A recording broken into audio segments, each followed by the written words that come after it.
यहां पर यह भी बात होती है, कुछ नया नहीं है, योजनाएं पुरानी हैं। सवाल मैंने उस सदन में भी कहा था, इस सदन में मुझे दोहराना पड़ रहा है। योजनाएं नई हैं, पुरानी हैं, ये विवाद हमें दूर तलक ले जाएगा। मुद्दा समस्याएं पुरानी है, चिंता समस्याओं की है, समस्याओं के समाधान के रास्ते खोजने की है।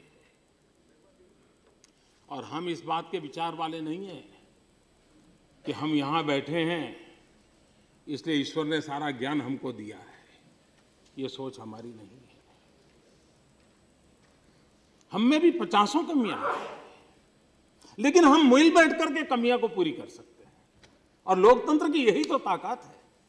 कोई पूर्ण होने का दावा नहीं कर सकता, सब मिल करके पूर्ण होने की संभावना दिखती है।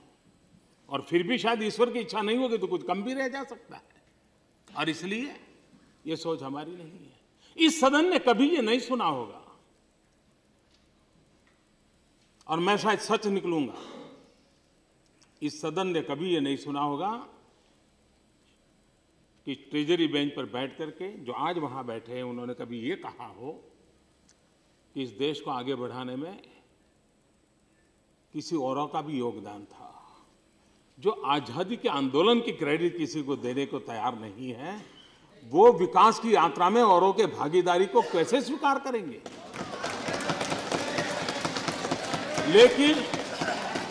लेकिन मैं हूं जिसने मैंने लाल किले पर से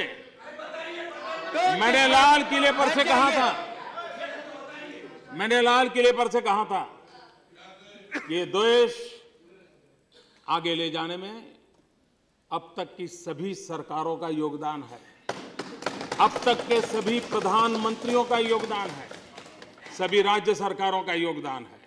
इसी सदन में मेरे पिछले भाषण को देख लीजिए, इन्हीं शब्दों को मैंने जिम्मेवारी और गर्व के साथ कहा हुआ है। हम ये नहीं मानते हैं,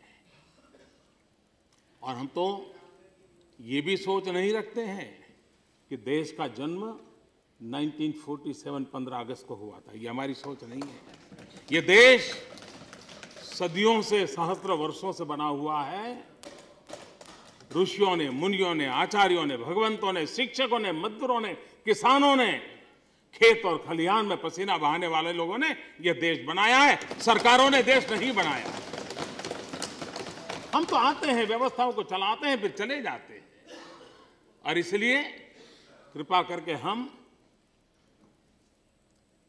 जो है ही नहीं, या जो आपके भीतर पड़ी हुई चीजें हैं, जिसको आपने जिया ऐसे ही है, कम से कम आप जिस नजरिए से जिए हो उस नजरिए से हमें जीने के लिए मजबूर मत करो।